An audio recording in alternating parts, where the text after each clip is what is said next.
Hey everyone, my name is Simpsy. How you all doing? Here today we're going to be talking about the Starfield ending of the main quest, New Game Plus, and my experience with it. This is a very heavy spoiler video and I will be not holding back, so you're warned from here on out. So early access has ended and the full game release has been out for a couple of days now. And people are now starting to finish the main quest line and a lot of people will have thoughts and questions about it. So let me know your thoughts and opinions in the comments. I'm curious to know what your experience and thoughts on the ending is. Let's create a discussion thread in the comments. So if you don't know, halfway through the main quest line, it's revealed that the main story in Starfield is a multiverse story. And at the end of the game, you can go to another universe and keep going to an infinite amount of universes. After that, essentially making a new game with your same character. This is where the New Game Plus mechanic comes in. So, in New Game Plus, you lose all of your items, credits, outposts, custom ships, and all of your story progress with factions and people. You keep your level and skills, but you also gain the knowledge of more powers that get stronger, a new armor set and ship that can be upgraded and evolved up to 10 times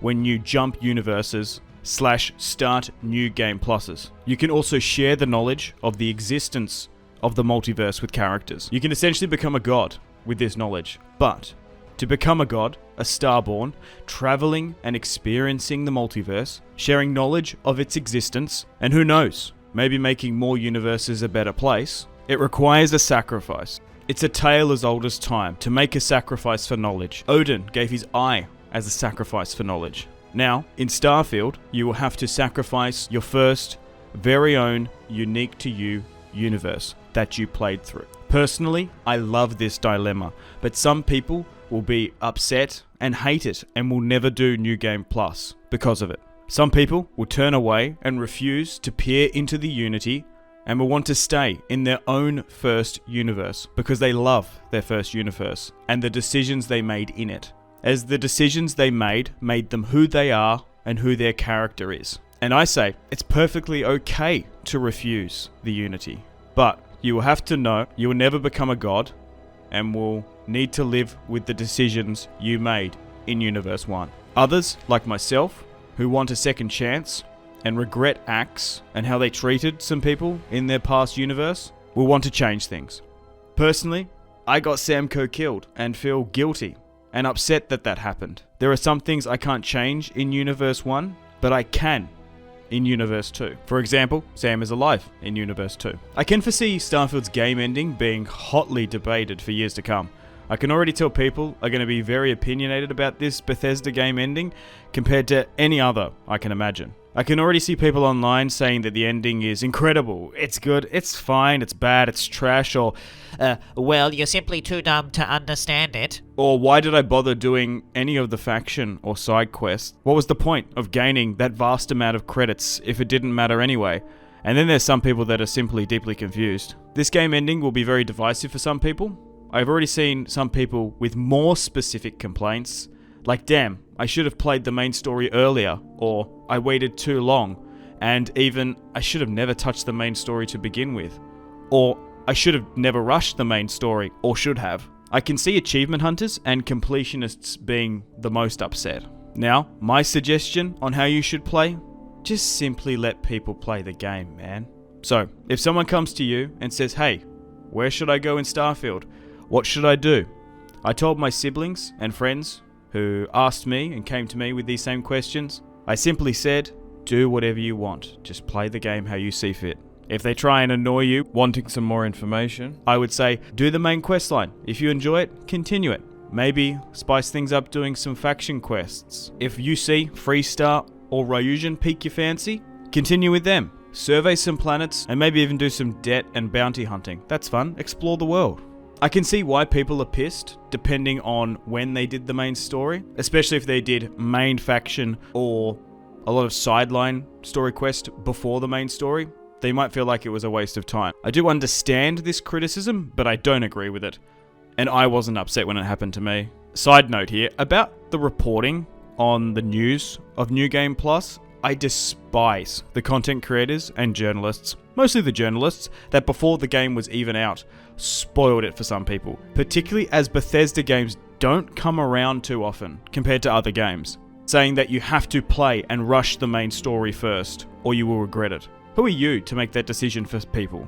This is pre-early access, might I add, and I feel like they were deeply wrong. And I'm sorry if that happened to you. In my opinion, going through the first or doing 10 plus universes, which will take more than 30 hours no less, just to get the best powers, armor, and ship, before you even start doing the sandbox RPG mechanics, I simply don't think it's worth it. I think it's mind-blowing for people to suggest rushing the main story of a Bethesda game. Now, I will inform you how I've seen other people playing this game because, hey, you might not fully agree with me, and you actually might align with some of these other playstyles. So I'll leave some suggestions here. But I always come back to, and I would suggest, play the game how you see fit. So some people recommend rushing the main story to New Game Plus, then starting a second world and doing factions and outposts.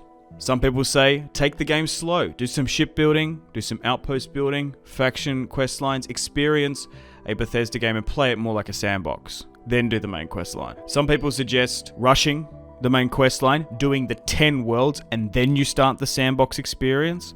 But this is very time consuming. And lastly, some people role play each faction per universe. For example, they would play as the Freestar in Universe 1, and they would feel weird about playing with the UC in the same universe. So in Universe 2, they can hop to UC. Then maybe they do Ryujin in the third.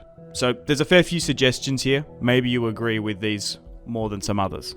Now, I want to explain my full playthrough, which I fully live streamed here on YouTube. The VODs are up now. You can check them out after this video. Now, in my playthrough, after I got the Frontier, I spent about 4 hours exploring the randomly generated planet of Crete, surveying and doing some random encounters. After, I went to the lodge. I met the Constellation group, but I found Sarah Morgan, Mateo, Walter Stroud, and Noel to be boring, dull, and really not compelling. So after 2 hours, I left. I'm not sure if that's deliberate, but I found them to be just nerdy navigators. What do you guys think? Then I did 4 hours of Gao Bank debt collecting and 4 hours of bounty hunting for the Trackers Alliance. After that, I got a little bit sick of doing those and did 8 hours of all of New Atlantis and Mars's miscellaneous and side quests, talking to every single NPC in the city. So after 22 hours, I hadn't done the UC, I hadn't done Freestar, I hadn't done Ryujin, I hadn't done Crimson Fleet, or some of the minor missions, like House Varun, Enlightened, and Sanctum Universum. I did do minimum ship customization, hadn't even touched outposts. Then I got sick of exploring and wanted to go back to Constellation and check in. After meeting Andrea, Samko, and Vladimir, I became hooked, and loved these 3 characters, and spent the next 16 hours doing the main story till the end. The main story really picked up for me in All That Money when you go to Neon and meet Stroud and his wife. I really enjoyed the Entangled 2 Realities questline, along with going to Earth and learning that the destruction of Earth was because of the invention of the grav drive. And here is another theme of sacrifice, that Earth was sacrificed for the settled systems. I ultimately sided with the Hunter, as I didn't think I was strong enough to take on the Emissary and his disciples on very hard. At the time, I agreed with what the Hunter believed more, that the artifacts and the Unity should simply go to who has the raw power, the skill to obtain them, and a grander purpose be damned, and that free will is absolute. Rather than siding with the Emissary and his followers who believe in order, that the Unity should go to the worthy and the noble, that they can judge who's worthy and who should be selected to become Starborn.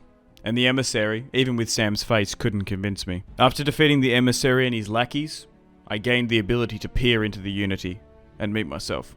I said goodbye to my Andrea and adoring fan, and knew I had to sacrifice them going into the Unity for the hope of a new ship and better armor. I sacrificed the last of my credits, my weapons, and my ship, the Rocinante, and ultimately went through. I also sacrificed the help I gave to the common people of New Atlantis and Mars. Still devastated about Sam's death. Maybe I can correct this wrong in this new universe. Maybe I can patch things up with Andrea. Maybe I could bring back Raphael. Did I really need to kill Rivka's father? Now I'm in Universe 2.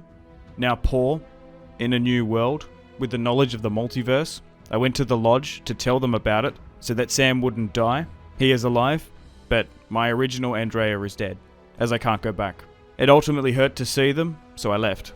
I went to make some money in the city of Neon, because I knew I could get some from Ryujin Industries, but mostly just to drown myself in Aurora.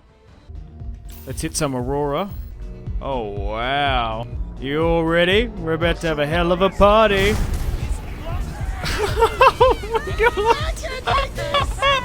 Oh my god! After getting sober, I left Neon and joined the Free Star Rangers to get on the straight and narrow. The more I think about the Hunter, maybe I was wrong with siding with him. And maybe I should help the Emissary in this universe, and then in Universe 3, join the UC. So that was my playthrough. I've made my home in Universe 2, never being able to go back to Universe 1. But overall, I really enjoyed this game. I tend to roleplay in my games quite heavily. So I'm curious to know your thoughts about the Starfield ending in the comments. Now, as an addendum here, personally, I'm so sick of multiverse stories in media, and honestly, I'm pretty fatigued with them. I was personally hoping that the main story would revolve around ring gates, going to other worlds in the same universe, or being able to travel around the same universe through these ring gates or something. Or maybe when you start opening them up, you open up a rift and other worlds and dimensions and aliens, hostile and friendly, come through. That would be my idea. That's what I thought was going to happen, but maybe that will happen in a DLC. That we might get Ferengi and Klingons and stuff populating the settled systems. But honestly, it's what you make of it. In my save game, I really enjoyed the main quest and found it really prophetic and thought-provoking. What would you sacrifice for knowledge and the ability to become a god? Would you do it in real life? I think that says a lot about you if you would. In real life, would you leave your current reality for the chance of another, knowing you can never come back to this one? I think your opinion on this game and the main quest and the ending is all a matter of perspective. I hope you've enjoyed this video. Like and subscribe if you haven't already. Stay tuned for more Starfield content on the channel. If you want to check out my Starfield review, spoiler free, talking mostly about the game mechanics, go check that out. And we got plenty of Starfield live streams, videos and shorts coming on the channel. My name has been Simsy. Make sure to take care of yourselves. Have a fantastic rest of your day. And I will see you in the next one. Cheers.